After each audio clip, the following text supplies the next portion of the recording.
네, 안녕하십니까. 김 선생의 서울 이야기를 진행하는 강사 김효입니다. 이번 시간에는 하늘을 뜻하는 태원전이란 제목으로 말씀을 드려보도록 하겠습니다. 여러분들 경복궁의 북문에 해당되는 신무문 가까이에 여러분들이 이렇게 태원전 영역이 있다는 사실을 혹시 알고 계신가요? 이 지금 향원정 서쪽 지역에 위치하고 있는 곳이 될 텐데요. 이 1868년에 경복궁이 중건되었을 때 지어져서 이 헐린 시기는 정확치 않습니다만 일제강점기에 훼손된 것을 2005년에 원래 자리에 복원을 한 것이 바로 이 태원전이 되겠습니다. 이 태원전은 국장 때 시신을 안치하는 곳으로, 즉 하늘을 뜻하는 존칭으로 불려졌던 것이 바로 이 태원전이 되겠습니다. 태원이라는 말 자체가 하늘, 즉 이 권력자인 왕은 당시 전제군주 체제 아래에서 결국 하늘을 의미했었던 곳이고 그의 시신을 모시는 곳이었기 때문에 태원전이라고 불려졌다고 보시면 되겠고요. 신정왕후와 명성황후가 승하했을 때도 소위 그 빈전으로 사용된 기록을 갖고 있는 것이 태원전이라고 보시면 되겠습니다. 태원전의 원래의 현판과 복원된 이 현판의 모습을 보고 계시는데요. 하늘을 뜻한다고 하는 이 태원전은 지금 여러분들 한때 우리에게 있어서 대통령 관저로서 우리나라의 하나의 최고 권력을 의미했었던 이 청와대 가까이와 마주보고 있는 이 신무문 안쪽에 있었던 것이 바로 이 태원전이 되겠습니다. 그래서 여러분들 지금 동그라미 표시를 해놓은 곳이 태원전이 되겠고 이곳이 신무문이 되는 것이죠.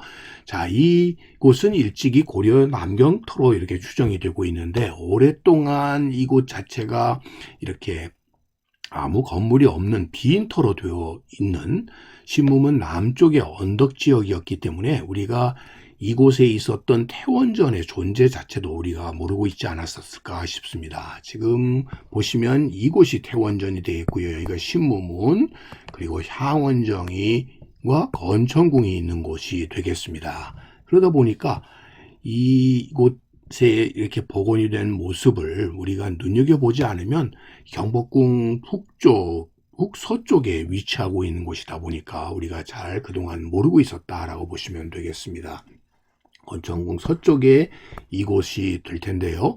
이곳의 건물들을 보게 되면 태원전이 있고 숭문당, 그 외에 뭐 세다방이라고 해서 당시 궁녀들 중에서도 이 빨래를 담당하고 있었던 사람들이 근무했었던 것이 세다방이 되겠습니다. 자, 이런 곳들을 중심으로 해서 빈전의 역할과 혼전의 역할을 했었던 것이 태원전이라고 볼 수가 있겠습니다. 그래서 흥선대원군이 경복궁을 복원한 뒤에 세상을 떠난 조대비와 소위 명성황후가 국장 때 그 시신을 모셨던 공간에 해당이 된다고 보시면 되겠습니다. 자, 안으로 들어가는 이런 복도를 거쳐서 태원전이 위치하고 있었고 뒷곁에는 혼전으로서 소위 신주를 모셨던 숭문당이 건물이 현재 이렇게 복원이 되어 있습니다. 당연히 3년 상이 끝나고 나면 혼전에서 신주는 종묘로 옮겨가서 모시게 되는 것이 일반적이었다고 보시면 되겠습니다.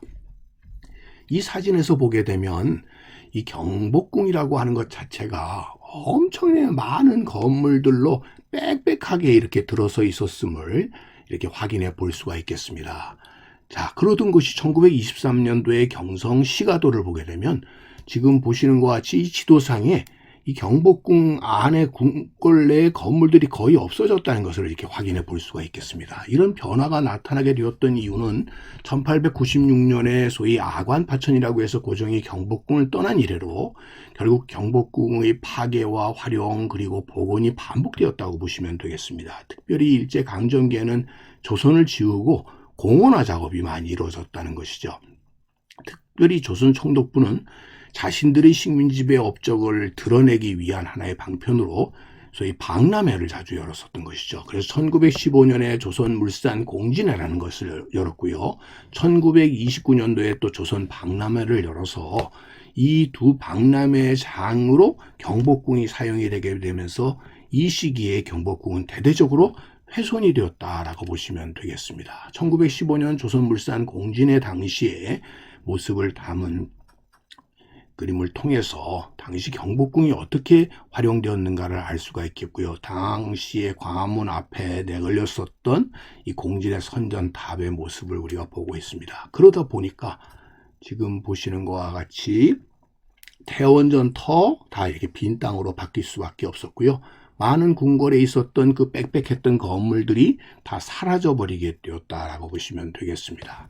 이어서 1929년도에 조선 박람회가 대대적으로 개최가 되었을 때에도 이 시기에 경복궁은 크게 훼손이 될 수밖에 없었고요.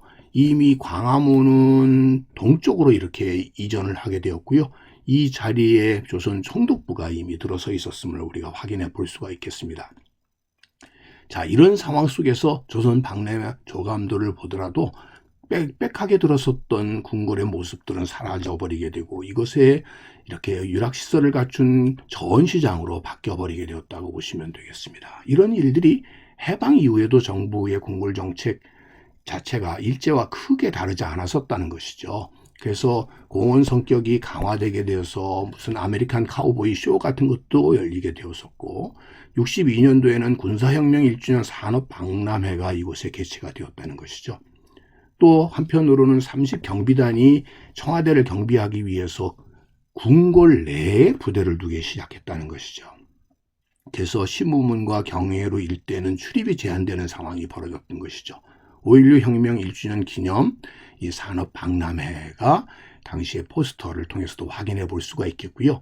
이 박람회라는 것 자체가 군사쿠데타의 정당성을 선전하기 위한 하나의 수단으로 사용이 되게 되면서 지금 보시는 것처럼 이 경복궁 경회로 옆으로 많은 건물들이 당시의 그 박람회장을 타는 것이었고요.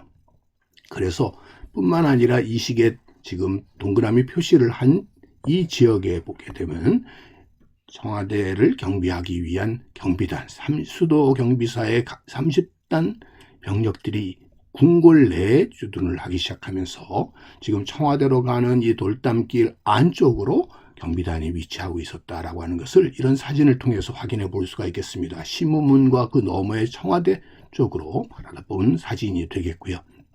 자, 이런 군대 막사들이 이곳에 들어서 있었던 결국 이런 과정 속에서 태원전의 흔적은 이 30단이 위치하는 곳이 되기도 했었고요. 결국 이 궁궐이었던 경복궁 경내에 위치하고 있었던 30단이 결국 1979년 12.12에 의해서 신군부가 등장하게 되는 군사 반란의 거점이 되기도 했었던 것이 바로 이곳이었다라고 보시면 되겠습니다. 이에 따라 신군부를 지내서 문민정부가 들어서게 되면서 조선 총독부 건물을 철거함으로써 역사 바로 세우기 작업들이 전개되게 되어서 이렇게 허물어짐과 동시에 경복궁을 원래대로 되돌리게 되는 작업들이 이루어지게 되었고요. 이 과정 속에서 30단 병력 등이 철거를 하고 궁궐의 원래 모습으로 돌아오면서 태원전 터가 복원되게 되었다라고 보시면 되겠습니다. 오늘날 이렇게 대대적인 복원 작업을 통해서 옛 모습을 되돌아오곤 있습니다만 실제로 이것이 전제 군주 체제의 정치 체제를 복원하는 것이 아니라 결국 우리의 전통적인 궁궐 문화를 재현한다고 하는 점에서 더 큰 의미가 있는 것이 아닌가 싶고요. 최근에 서울의 봄이라는 영화를 통해서 다시 주목받고 있는 이 30단이 한때는 이 태원전 터에 있었다라고 하는 사실도 한번 확인을 해보면서 결국 하늘을 뜻했던 이 태원전의 의미를 다시 한번 되새기는 계기가 되지 않았나 싶습니다. 하늘을 뜻했던 태원전에 대해서 꽃밭을 가꾸는 김 선생이 말씀드렸습니다.